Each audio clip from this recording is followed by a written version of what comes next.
Alright, what's up, my friends? Welcome. Multicolored time. All the colors are done. White, blue, black, red, green, all done. I've missed those. They'll be on YouTube. Check them out.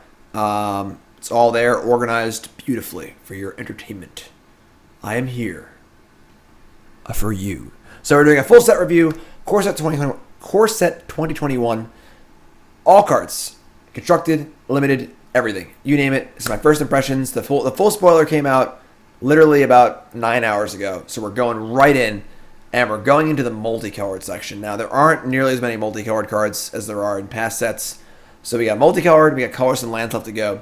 And yeah, like, comment, subscribe, YouTube folks. Let's go.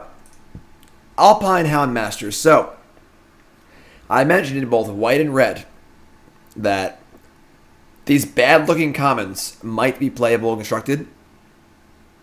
Here's your payoff. Here's why. Alpine Howmaster is a red-white for a 2/2. Very weird card. When it comes into play, you can search your library for an Alpine Watchdog, a 2/2 Vigilance for white 1, or Igneous Cur, a 1/2 Fire-breathing for red 1. Reveal them, put them in your hand, and shuffle your library. Whenever it attacks, it gets plus X plus O until end of turn, or X is the number of other attacking creatures. So this is a really, really weird card.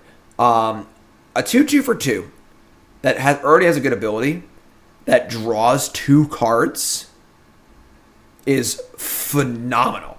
Like, way above rate. But the question is, do you want to put these cards in your deck? I'm just going to open these for you for a little while. This is Alpine Watchdog, 2/2 Vigilance for 2. And then Igneous Cur is... Oh god. Oh god. Oh god. Right here. So, both of these cards are not particularly exciting, right? It's a 1/2 for 2 and a 2/2 for 2. But they're free. So we have like the Squadron Hawk effect here, where, yeah, one Hawk ain't good, but the whole flock is good, you know? But then you come down to like, okay, well, say I'm playing 4 Alpine Howmasters. How many Alpine Watchdogs Igneous Curs do I play? You know, like, how many of these cards is enough? It's really, really weird. Very, very weird card. Very powerful, but real interesting deck building questions. I could see this card being a staple in Standard. I could see this card being totally unplayable. I really don't know how to evaluate this card because it's just so weird. My gut tells me it's good. My gut tells me this is worth it. This is, even though the cards aren't great, this is worth it for sure. The problem is you probably need to play 2 of each other dog, and naturally drawing those things will suck. So I don't know. Honestly, I really don't know. It's a lot of bodies. You know, Glorious Anthems in a set. So, like, just putting bodies in play is good. If you get Wrathed and you're playing an aggro deck, you just play this and play a 2/2 and then play a 1/2 and say go. That's awesome. You know, so really, really weird, interesting design. It's crazy. It's crazy. You know, if you're using the pieces of cardboard in some way to like discard for value, that's cool. If you have some sort of discard outlet so you can like discard the crappy cards you draw naturally, that's cool too. If a Dog Lord, maybe, I don't know. I don't know what this card's gonna do, but it's a lot of raw power here, despite being so involved with like cards that obviously aren't very good. Very interesting card. Very interested to see how this one turns out. We'll see. I honestly really don't know. And then limited, this card's playable by itself. If you're Boros, this is a great 2-drop. It's just like a 2/2 that gets bigger. And then if this thing finds the other cards, this card is just...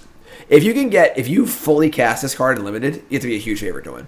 Like, 2/2 Muldrifter for 2, awesome. So yeah, definitely a pretty wacky card. Gotta play with this one to see how good it is, but seems cool. Conclave Mentor, Celestia for a 2/2. Winding Constrictor's back. If one or more +1/+1 counters put on a creature you control, that many... Oh, it's worded weird. If one or more +1/+1 creatures that would be put on a creature you control, that many +1/+1 counters are put on that creature, or plus... I'm going to stop talking.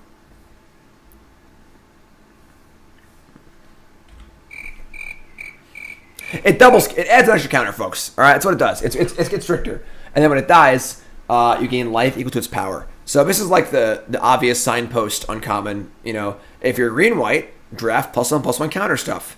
You know, so it gives you an extra counter. You know, hardened scales S kind of thing.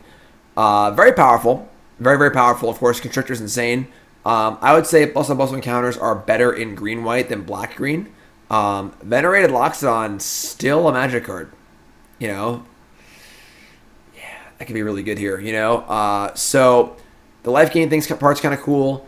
This card will definitely see play if counters are a thing. Could also see play in older formats too. This is a card. This is definitely a real card for sure. Yeah, I mean, it just is what it is. The return of Loxobots, yeah, I wish. And then in limited, this is just like your first pick slam. I'm drafting this deck kind of card. You know, like couldn't ask for more if you're the counters deck. This is your payoff. So, very good card. Very good card. Dire Fleet Warmonger. 3 mana for a 3/3. Being in combat, you can sack a creature. If you do, it's +2/+2 and trampled end of turn. So, again, signpost uncommon. Red Black wants to sacrifice things, death triggers, things like that. Seems insane and limited. Really, really good card. Constructed, probably not. If you sack a creature and they like Doombladed or whatever, it's pretty bad.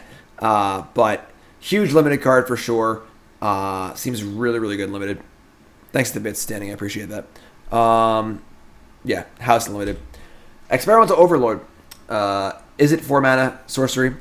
Make an XX blue and red weird creature token, where X is the number of instant and sorcery cards in your graveyard.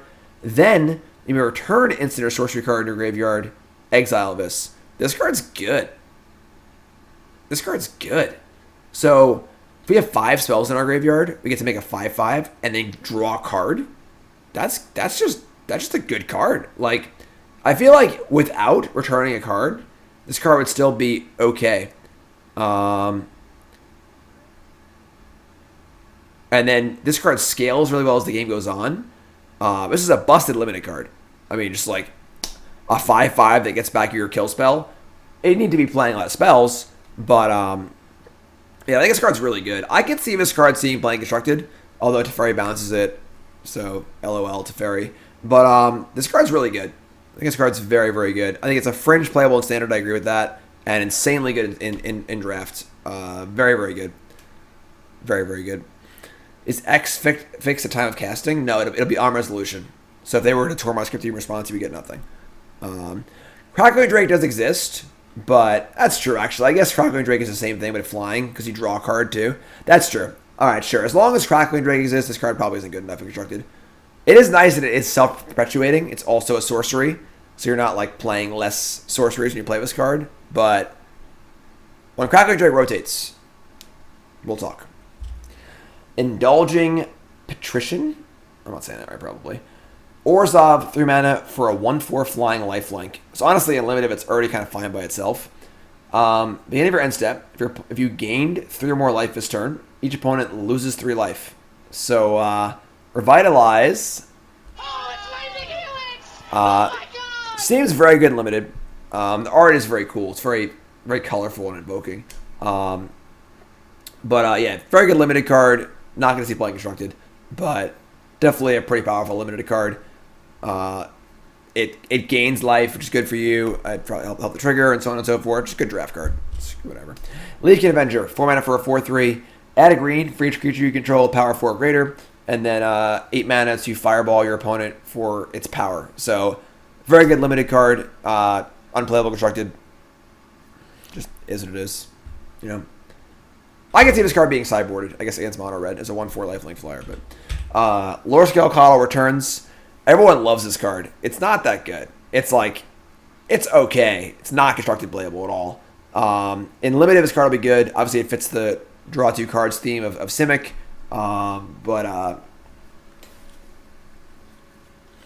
sorry, folks. But not constructed playable at all. When this card was first printed, everyone was like, this card's so good constructed, but it's just not. It's not a good card. Not a good card. Niambi, Esteemed Speaker, Azureus 2-drop, 2/1 flash. When it comes into play, you may return another creature you control to its owner's hand. If you do, gain life for that creature's mana cost. You can tap 3 and discard a legend to draw 2 cards. This card's good. This is Teferi's Daughter in the story.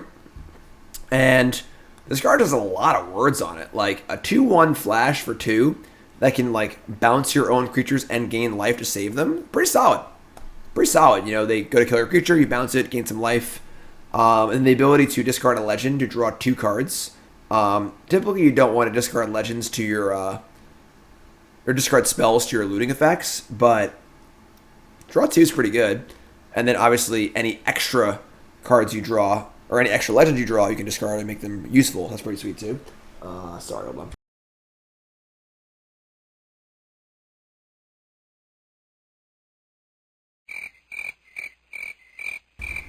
I'm good. Sorry.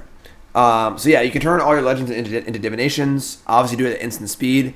I think this card's better than it looks. I think it looks a little like, but I think that this card is going to play a lot better than it looks. And I don't know what deck wants it, but if there is a deck that wants to play it, it will be very solid. I think a lot of abilities here all work pretty well together, and then Flash is like. Flash is big time. Flash is a big time ability. Esper Hero, sure. Yeah. Discard your Oathakaias, draw 2 cards. Sure. Yeah, I could buy it. I could buy it. This card's better than it looks. Keep an eye on this one. Obsessive Stitcher. Grandma. What are you doing, Grandma? They went for an 0/3. It's a looter and a zombify. It's kind of a cute card here. It's kind of funny because it looks like it's on curve, right? You play your looter on 3 and you reanimate on 4, but obviously you can't loot and reanimate at the same time. But kind of a cute card. Grandma's got no power. Yeah, I know. What's the name of Grandma? You know, what is Grandma? But yeah, the fact that it's like a self-contained loot and then zombify is pretty cool. Definitely a cool limited card because the looter is just good and limited. I'm not sure what would want this, honestly, in Constructed. It's probably not good enough. Tome something. Tome Zombie, like the 1/3 Death Touch Lifelink. When it comes into play, loot card is much, much better than this. But Tomebound Lich, that's the one. But that's a cute card. It's a cute card. Radha, Heart of Kells. Best of Show. I played Radha at Pro Tour Yokohama, or is it Kobe? It was Kobe, I think. Block Constructed, Time Spiral Block Constructed, the original Radha, red-green legend, when attack it made 2 green mana. Crazy card. But I think this card's sweet. This is partly because the multicolored cards just aren't that good. There wasn't much competition for this, but this card's pretty solid. So it's a 3/3 attacker with first strike. Solid. The Corsair Crucifix ability on this card isn't so much about playing extra lands. It's more about not flooding. So when you're playing your aggro deck, you don't draw a land, ever, basically, right? So whenever you have a land on top, you just put it in play, and then, great. You have Mana Sink as well. It's just like anti-flood insurance, while also being a reasonable card. You know, a 3/3 first striker for 3 is fine. You know, it's red and green, it's an elf, it's a warrior. Those are all things too. But yeah, so it's just a solid card. You know, Gruul aggro's a deck. Don't think you play 4 of these, but just a nice complementary piece. Helps to not flood. Helps to have a little, if you do flood, and then just a decent beater. You know, it also could possibly power Cloithus, maybe. Just a card. Just a card. You know, again, this is more so a statement on the lower power level of the gold cards, the multicolored cards, than it is on the power of this card. But I think this card's very playable. Definitely very playable, for sure. So, there you go, Radha. Best of Show. Rin and Ciri Inseparable. Naya, 4-drop, 4/4. Legendary creature. It's not Cat Dog. What were they thinking? Come on. So it's a 4/4 dog cat. Cast a dog, get a 1/1 cat token. Cast a cat, get a 1/1 dog token. Then you can play Naya or pay Naya and tap it, and you get to deal damage to a target You get the number of dogs you control, and gain life for the number of cats you control. Oh, it's Lightning Helix! Oh my god! What the hell deck would play this card? Like, there aren't, there isn't really enough dog support. Like, but the dog part's the important part because you get, I guess that you play cats, you get dogs. I don't even know. This card is just like, no one's playing this card. It's cool, it's cute, it's a commander card, sure. I mean, like, seems busted and limited for sure if you can cast it. But yeah, just like a weird, cute card. They just wanted to put a cat and a dog on the same card. That's all it is. That's all it is. Is Ren and Siri a nod to Ren and Snippy? I hope so. I hope so. Sanctum of All. This is the Uber Shrine. Wooburg for a legendary shrine. Beginning of your upkeep, you may search your library and graveyard for a shrine and put it on the battlefield. This is important because all the shrines trigger on the main phase now. So you can get it back and then trigger it the same turn. If an ability of a shrine we control will trigger, while you control 6 or more shrines, it triggers an additional time. So a little hard to do in standard because there only are 6 shrines. But if you want to go back to Kamigawa, they're historic also. There are 5 more shrines. We'll probably do that in modern at some point. Probably. But definitely this is like the fun, wacky, like against the odds. You know, like, can you do it? Crazy card. I doubt this sees play in any reasonable constructed format. But yeah. Looks fun. Kind of a fun card. Definitely a fun build around wacky card. Twin Blade Assassins. Oh, this card's so good and limited. 5 mana for a 5/4. Elf Assassin, fine. Beginning of your end step. If a creature died, draw a card. It's just good text. It's just good text. If you attack and a creature died in combat, draw a card. If you Doom Bladed something, draw a card. Obviously, the green-black theme is all about sacrificing things and getting value out of it. Draw a card. Just bonkers limited card. Not playable constructed. Real simple. Real simple. Real simple. And our last multicolored card is Watcher of the Spheres. This is a Azureus 2-drop. It's 2/2 flying bird wizard. All of your flying spells cost 1 less. Whenever a creature flying comes into play, it gets +1/+1 on turn. This is just a solid 2-drop. There are a lot of flying synergy cards in standard right now. They put them in every set. And there's going to be a point where there's just so many of them, it has to be good. You know? Sovereign of the Pride, whatever the hell it is. The 2/3, Lord for Flyers. There's just so many flying themed cards. This is very solid. 2/2 flyer over 2 is already fine. Not sure what you're reducing the cost of, because you're usually probably playing 1 and 2 drops. But again, the counter spell for Flyers we saw in blue, that's the real card that makes this work. Yeah, definitely a real card. If Flyers is deck, this is definitely in it. Definitely a solid card. So that's it. Multicolored cards. Not a ton there. A lot of limited stuff there. A lot of all the signpost uncommons. There are 14 multicolored cards in a set. 10 of them are your color pair signpost uncommons. Again, they have those in limited where it was like the one good uncommon that lets you know, hey, this is what this color pair is about. So 10 of those and 4 other cards. Yeah, it's a multicolored. So YouTube folks, let me know what your favorite multicolored card is in the comments. And of course, leave a comment, like, subscribe. Helps me out a ton. Get that engagement going. And YouTube folks, I love you. Look for all the other colors in all the other videos on YouTube. And look for my other stuff too. I do a video every day. And read my articles on coolstuffinc.com. Promo code Jim5. Thanks for watching YouTube.